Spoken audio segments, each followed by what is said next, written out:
Arrancamos la quinta y última parte de este programa, un poco más largo y de especial duración, con el que además finalizamos la temporada 2024-2025 en TV4, en Quadern en Blanc, y lo hacemos con esta edición 919.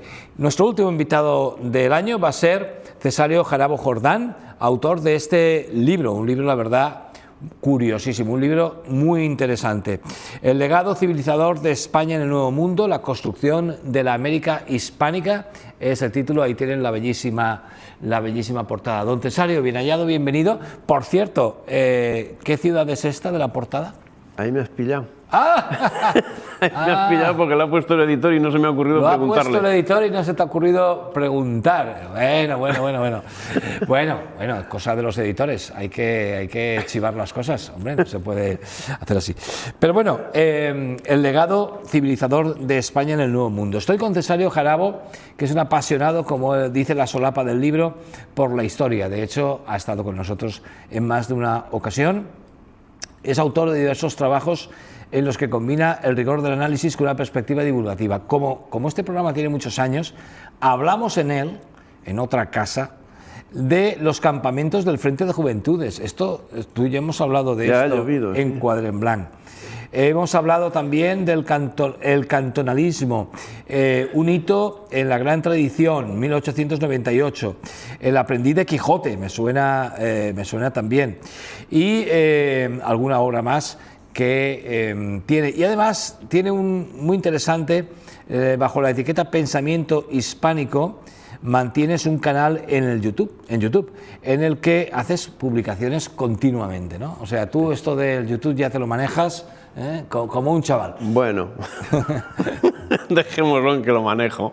Bueno, pero formas opinión también, influyes en opiniones. Me imagino que también te pegarán zascas.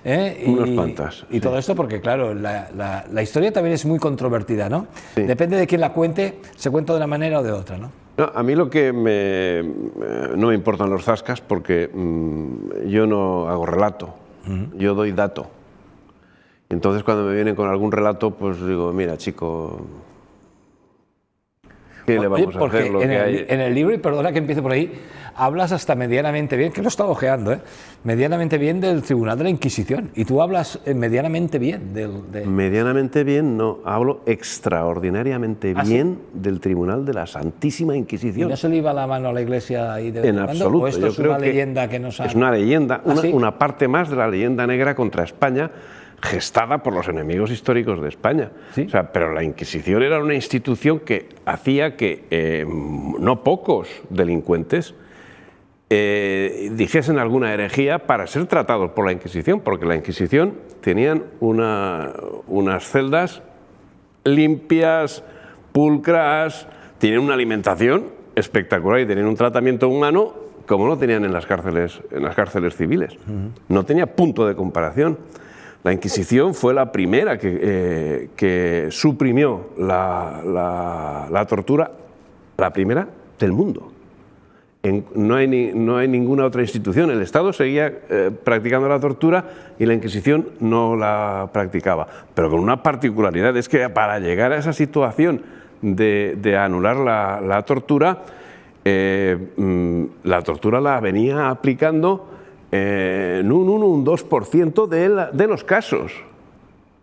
En un 1 o un 2%, con una peculiaridad. En esa tortura que aplicaba la Inquisición siempre había un médico presente que decía hasta cuándo tenían que llegar y solo podía hacerlo una vez. No permitía que se aplicase 2 veces la tortura a la misma persona. No se le podía aplicar a los menores, no se le podía aplicar a las mujeres embarazadas, no se... En fin, o sea, era un garantismo que ya lo quisieran para sí hoy muchos tribunales. Oye, el legado civilizador de España en el Nuevo Mundo. El legado civilizador, dicho así, es un legado positivo en general, ¿no? Total y absolutamente positivo. Y yo, claro, o sea, yo como todo el mundo, pues he escuchado auténticas barbaridades de lo que España, que si España estaba hundida en la incultura, en el atraso, claro, o sea, uno se ha puesto, uno en principio dice, vamos a ver, ¿cómo es posible que un pueblo que en esas situaciones domine el mundo? No, se le apareció la Virgen. ¿Qué tenía esa España entonces para que dominara el mundo realmente? Confianza en sí misma. Confianza en sí misma. Confianza en sí misma, unos extraordinarios jefes, unos extraordinarios reyes y unos extraordinarios núcleos de pensamiento que estaban al servicio de esa idea. Tenemos la Escuela de Salamanca, que ahora se empieza a hablar un poco de la Escuela de Salamanca y se empieza a hablar y ya hay sectores que tergiversan lo de la Escuela de Salamanca. Hasta hay ocasiones en que la reivindican los liberales. Pero si el pensamiento de la Escuela de Salamanca es absolutamente opuesto al pensamiento liberal, total y absolutamente ¿Es opuesto. cierto que los españoles descubrimos América o eso es una milonga que nos han contado? Vamos a ver, o sea, yo sí creo, o sea, claro, se cuentan milongas efectivamente a la hora de decir, no, ¿quién descubrió? ¿Qué es eso de descubrir? Bueno, vamos a ver, si entendemos que el que ha visto una cosa la ha descubierto, pues vale, pero yo puedo haber visto una cosa, no haber hecho mención de ello para nada, Pitágoras, por ejemplo. ¿De quién es el teorema de Pitágoras? Pues yo creo que a nadie se le ocurre pensar que no es de Pitágoras. Pues bien, no es de Pitágoras. Pitágoras no descubrió el teorema. Pitágoras se encontró con el teorema y lo transcribió y lo dio a conocer. Con lo cual, ¿había otras personas que habían descubierto eso? Sí. Pero ¿de quién es el teorema de Pitágoras, que es el que lo dio a conocer? Alguno no sabría ni que era América, ¿no? Efectivamente. No, América, o sea, el término de América es un nombre que yo lo asumo, lógicamente, pero ese nombre se le dio en contra de España. Tenía que haber sido las Indias. O sea, de otra forma, o sea, si hubiese sido las Indias, hoy no tendríamos ningún fantasma por ahí que vaya diciendo que vaya diciendo por ahí que América son ellos, ¿no? Y los demás son otra cosa. Porque si aquello hubiese sido las Indias, ese que dice eso no lo diría, entre otras cosas, porque en su territorio ellos han exterminado a los indios. Oye, ¿qué personajes de la historia de España fueron motivadores, causantes de ese legado civilizador, fundamentalmente? Hombre, sin lugar a dudas, los reyes católicos. Pero es que los reyes católicos venían con un bagaje histórico. O sea, no nos podemos olvidar, hablando de los reyes católicos, que estamos hablando del siglo XV, del último cuarto del siglo XV, no nos podemos olvidar de San Isidoro de Sevilla, que estamos hablando del siglo VII. Pero bueno, dando eso ya por sentado, luego, ¿quiénes fueron pues efectivamente los reyes católicos? Pero no solamente los reyes católicos, sino Diego Deza, el inquisidor Diego Deza, fue un personaje significadísimo para esa ¿Qué significado tiene la palabra Inquisición realmente? Eso es inquirir, o sea, es inquirir, buscar, juzgar algo, ¿no? Y entonces, no quiero meterme otra vez en la Inquisición, porque si quieres otra vez en otro programa podemos hablar de la Inquisición largo y tendido, porque es que es para hablar largo y tendido con toda la porquería que le han echado encima. Pero, o sea, quiero decirte que Diego Deza, que era inquisidor, o sea, no era inquisidor general, pues, y como él, toda esa playa de personajes que estaban alrededor, que conformaron la Escuela de Salamanca, que en la Escuela de Salamanca es una colección de intelectuales de todo tipo y color, personajes que determinaron la longitud, que la longitud fue elemental para dar la vuelta al mundo. Tengamos en cuenta que hasta la fecha y desde Ptolomeo se conocía la latitud, y entonces los barcos hacían solamente navegación de cabotaje, porque no se atrevían a salir porque les podía costar con toda seguridad casi la muerte. Entonces esa navegación era de cabotaje hasta el siglo XV. Y España, resulta que viene un señor que se llama Cristóbal Colón y dice, no, es que tenemos que ir a buscar las especias a las Indias. Y le decían, en la Escuela de Salamanca también, en la Escuela de Salamanca le decían que estaba loco, porque aquellos científicos decían que la dimensión que tenía la Tierra no le permitía llevar alimentación y agua suficiente para atravesar la mar océano, que era como se le conocía el Atlántico, ¿no? ¿Se sabía realmente de la extensión del océano o era una... Se pensaba que era mayor la extensión, Colón lo que hizo fue encontrarse con un continente. Colón utilizó unos métodos de cálculo que llevaban a error, porque hacía que la Tierra fuese ligeramente menor. Pero ese error era lo que les combatían los sabios de Salamanca. Decían, es que no es esa la dimensión de la Tierra, es que la dimensión de la Tierra es esta otra, la que tiene. Y entonces no tienes capacidad para transportar el agua y los alimentos suficientes para hacerlo. Y bueno, ese debate fue de envergadura. Porque, ¿qué pueblos se encuentran allí? ¿Con qué se encuentra en América? ¿Con qué nos encontramos en América? Lo primero que dicen los narradores del asunto dicen, aquí todo es distinto. Los animales, las plantas, dice, solamente hay una cosa que no es diferente a los demás, el hombre. ¿Y dónde se pensaban que estaban cuando llegaron? En la India. En la India, ¿no? Hombre, Colón murió pensando que estaba en la India. Ya. Murió pensando eso, ¿eh? Claro, mientras Portugal había llegado a la India haciendo navegación de cabotaje. De cabotaje, claro. Entonces, él murió pensando que estaba en la India. O sea, los portugueses fueron por Gibraltar. Sí, pues sí, por Ciudad del Cabo. Por Ciudad del Cabo, vamos. Sí, efectivamente, fueron haciendo instalaciones en toda África, en el Cabo, por ejemplo. Bajaron hasta... El Cabo la fundaron ellos, la fundó Portugal. No, te iba a decir el nombre, pero como no estoy seguro, me lo callo. y así, con navegación de cabotaje, fueron ahí, llegaron a Ceilán y llegaron a... Escucha, ¿y qué papel juega la Iglesia en ese legado? La Iglesia es esencial. Civilizador. Esencial, o sea, España no utilizó ejércitos. Hubo guerras, efectivamente. Hubo militares, sí, hubo ejércitos, sí, pero no. O sea, España donde tenía sus ejércitos era donde estaban sus enemigos, que era en Europa. En América no utilizaba ejércitos. En Europa el ejército que fue de sacerdotes y de juristas. Y de educadores. O sea, lo que fue España a sembrar allí es la fe católica. Se ríen, seguro que ahora mismo si esto lo escucha alguien, ja. Pues fue sí. Como una cruzada. Pues ríete, pero ese era el objetivo principal de la conquista de América. Incluso cuando llegó ya tiempos de Felipe II, que en principio las relaciones con Filipinas eran muy lesivas económicamente, y hubo economistas que le dijo, Majestad, que esto nos está costando aquí mucho dinero. ¿Y cuál fue la respuesta de Felipe II? Dice, hay almas que salvar. Sí, pues entonces seguimos. Pero es que esa actuación la llevaron en la Araucanía, es que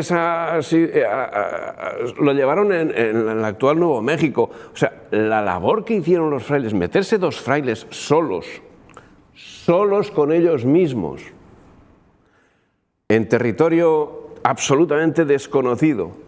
Muchos de ellos acabaron siendo asesinados, fueron muertos por los indios.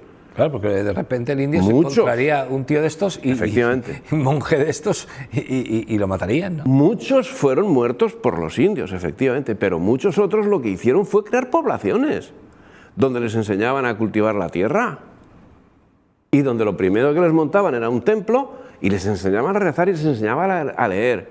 En España...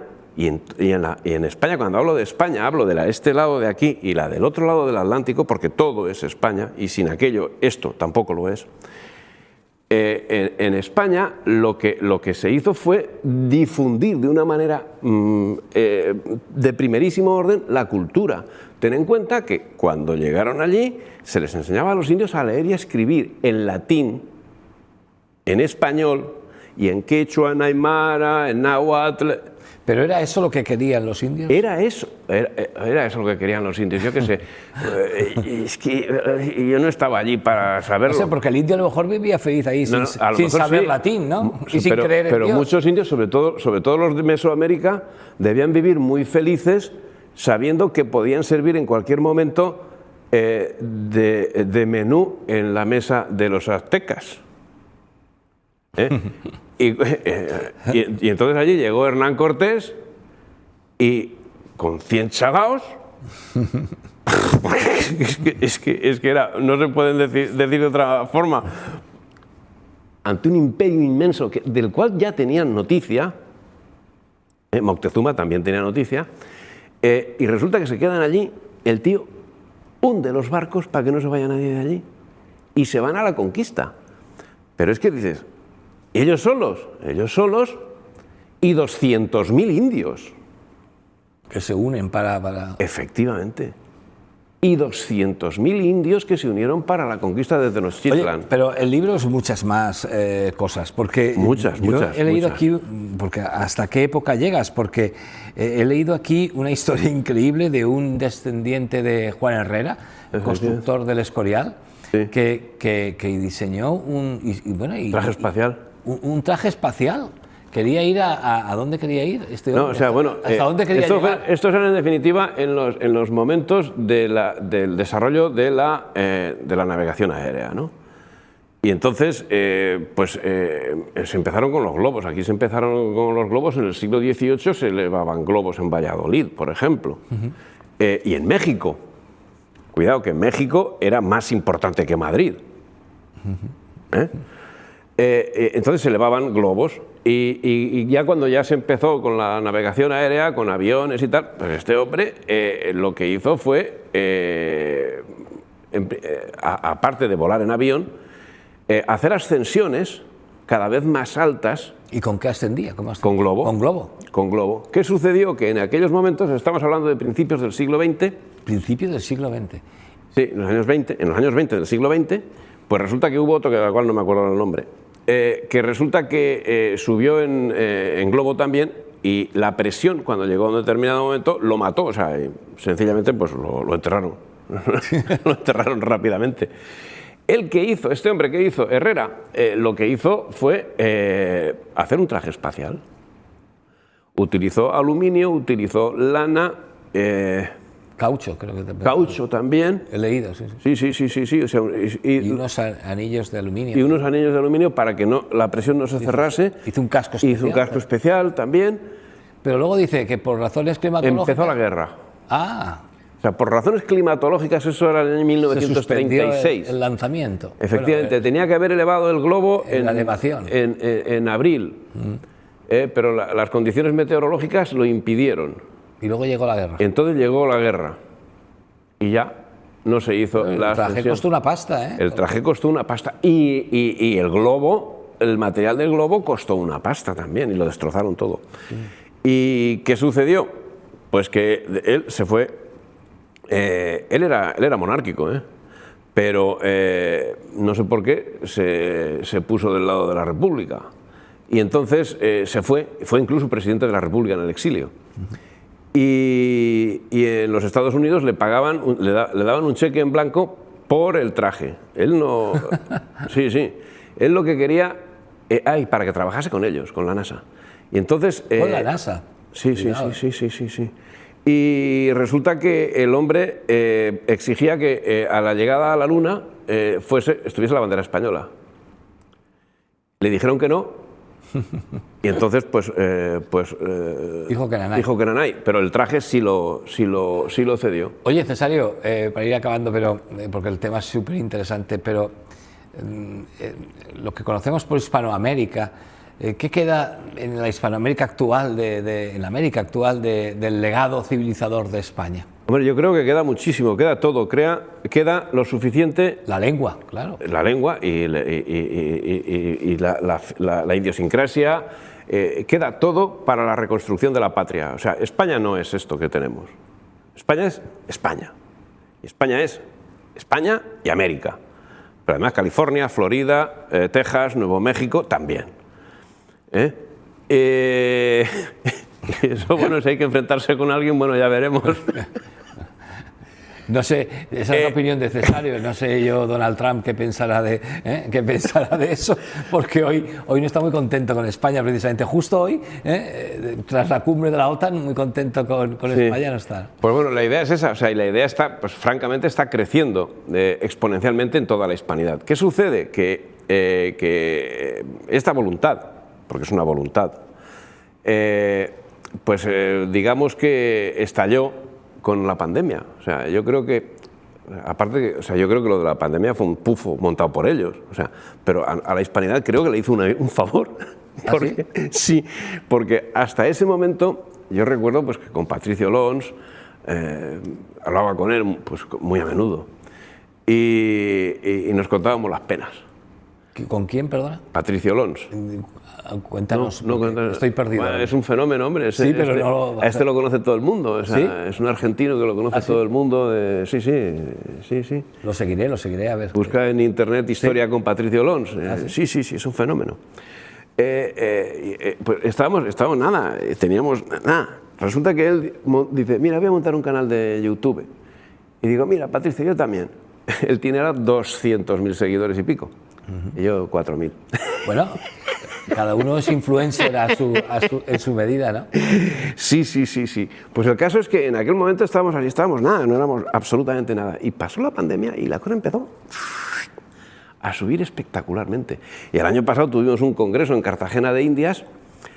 Vamos, o sea, algo maravilloso. Allí nos juntamos gente pues, desde California, Florida, México, de Centroamérica, de varios sitios, de Colombia, de Argentina, de Chile, en fin, de todos los países. Nos falló el de Guinea porque es que los de Guinea tuvieron problemas con el tema de los vuelos. Pero en fin, o sea, fue un congreso, vamos, a mí se me pone la carne de gallina pensarlo, o sea, yo pasé unos días allí inolvidables. Oye, este es tu último libro, La construcción de la América hispánica, Cesáreo Jarabo Jordán, legado civilizador de España, el Nuevo Mundo. Por cierto, Jarabo, ¿qué tipo de apellido es? ¿De dónde qué procedencia tiene? Bueno, yo soy de Cuenca, soy de un pueblecito de Cuenca. Ah. Y de allí pues parece que están todos los núcleos Jarabo. De mi pueblo, que es Gascueña, y del pueblo de al lado, La Peraleja. Parece que ahí están todos los Jarabos del mundo, porque no sé si habrás oído hablar de Francisco Ruiz Jarabo, que fue ministro de Justicia con Franco. Me suena, sí. Pues era de La Peraleja. Era de La Peraleja. Del pueblo de al lado del mío. O sea, mi pueblo tiene 3 habitantes y medio y el de La Peraleja tiene 1 habitante y medio. O sea, pero bueno. Oye, me imagino que ya estarás en lo siguiente, ¿no? Porque tú eres prolífico escribiendo. ¿Estás en algo ya? Sí, no. Ahora mismo estoy ya para redactar un tema sobre la Pepa, sobre la Constitución de Cádiz. Sí. 1812, madre mía. Sí, pero penoso todo. Ahí sí que hay documentación, ¿no? Ahí hay documentación y que yo para mí, o sea, hay documentación, pero desde luego yo lo que me pregunto es por qué no se ha usado esa documentación. Porque ¿qué pasa? Que yo soy el más chulo, el más avispado, que va y descubre eso. Eso no está oculto. Y yo, la verdad, o sea, yo no soy historiador. ¿Pero qué vas a decir tú en tu libro sobre la Pepa que no se haya dicho, por ejemplo? Pues lo que no se ha dicho. Porque nos la presentan como la cosa más no sé qué, y yo te digo que no. Yo te digo que eso es un servilismo total y absoluto. ¿Hacia quién? Hacia Inglaterra, que era quien mandaba. Un cortapega. Quien mandaba... ya había cortapega. Quien mandaba y quien manda, porque desde ese momento Inglaterra nos tiene como colonia. Dices, no, tiene Gibraltar. No, Gibraltar es la base militar. La colonia es España. Pero si se han salido de la Unión Europea y todo. La colonia es España. La base militar desde la que controla la colonia es Gibraltar. Y están desde 1808. Ya. Pero si fueron a servirle todas las juntas provinciales, les fueron a servir a Inglaterra y hasta les dieron, lo primero que le dieron fue un rebaño de ovejas merinas que España tenía prohibido exportar fuera del mundo hispánico. Y resulta que la Junta le dio un ganado de... El tema de la Pepa promete, te tendremos aquí en cuanto eso ya tenga forma de libro. Muchísimas gracias por haber servido de punto final a la temporada. Has entrado por poco. Pues sí. Cesáreo, pues hasta siempre. Gracias a ti. Gracias a ti por iluminarnos. Pues dejamos a Cesáreo Jarabo, nos vamos con la música de Carlos Álvarez, que hace pocos días presentaba su disco en el Teatro del Raval. El jefe de todo esto es el temazo que vamos a escuchar, además de ese concierto de presentación del disco en riguroso directo.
mejor.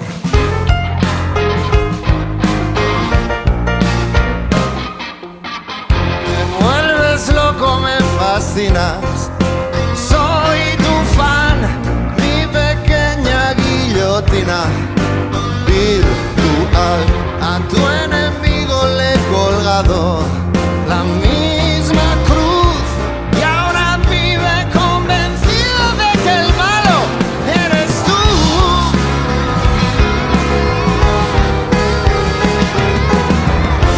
Si no sabes hacia dónde ir, si estás muerto de miedo, sal ahí fuera, pregunta por mí, por el jefe de todo esto. Yo te diré cómo vivir. Tú dale a cambio tu tiempo. Todas sus palabras suenan hipnotizantes. Tienen todo el humo del mundo para cegarte. Es el rey de los trileros. Mientras vuelvo a quedar sin premio.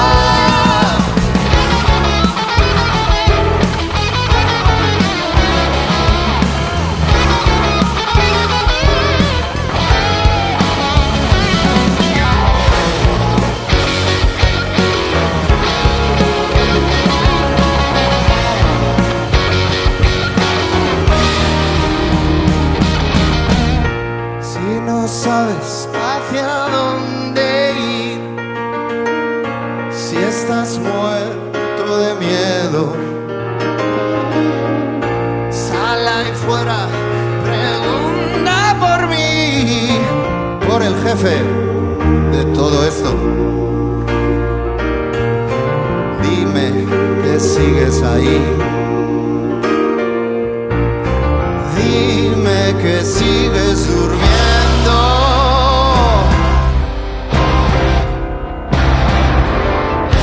Ya no sabes hacia dónde ir. Estás muerto por dentro.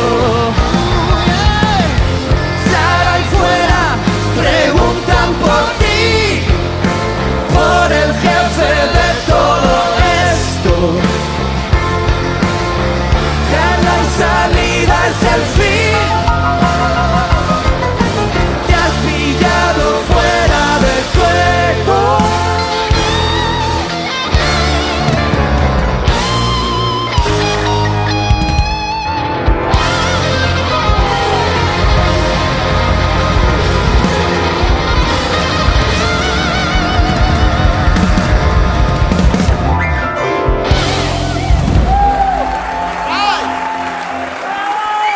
Bueno.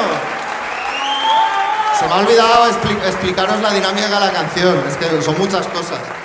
Yo interpretaba al jefe de todo esto. Y ellos eran pues la gente a la que les trolea. De ahí que... Estaba claro. Sí, estaba claro, no hacía falta.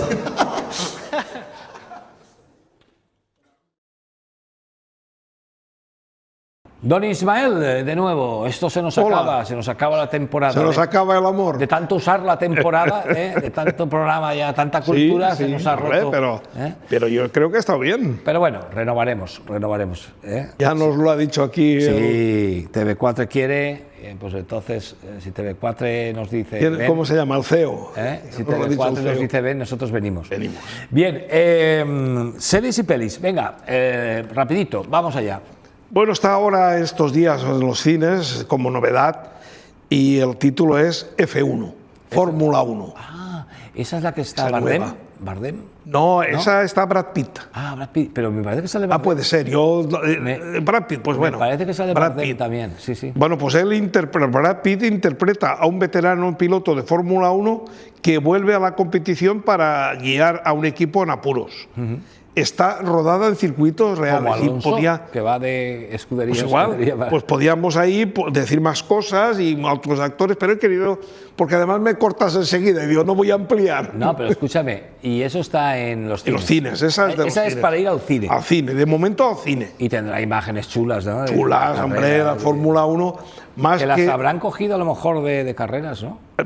Parte de ellas sí. Seguro. Porque una cosa es la interpretación de los actores en la parte que corresponde y la otra es Qué mejor. ya todo en circuitos qué corriendo. mejores efectos especiales que una carrera. Hombre, claro, también. Bueno, pues vamos a ver, venga, un poquito de Fórmula 1, venga.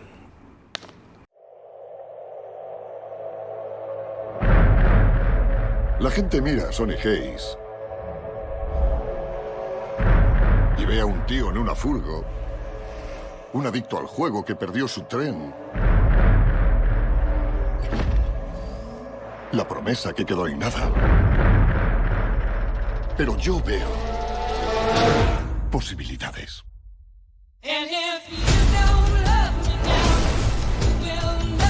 Mi novato tiene un talento increíble, pero es joven.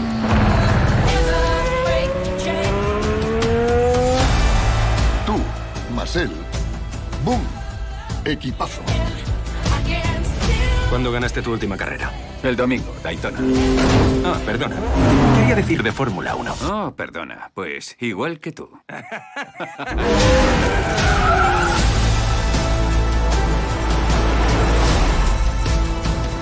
Hay un tío nuevo. Es viejo. Un mamón de mierda. Pero es rápido.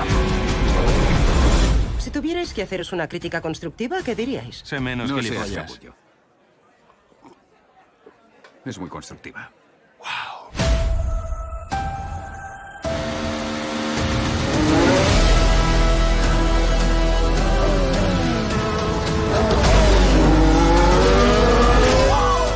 ¿Has ganado algo?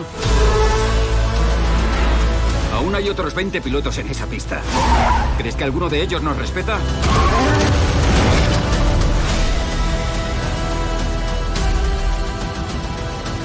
Dicen que Sonny Hayes no es una vieja gloria. Es un quiero y no puedo. Si lo último que voy a hacer es conducir ese coche, elijo esa vida 1000 veces. Te estoy ofreciendo una plaza en la Fórmula 1. El único sitio donde, si ganas, puedes decir que eres el mejor del mundo.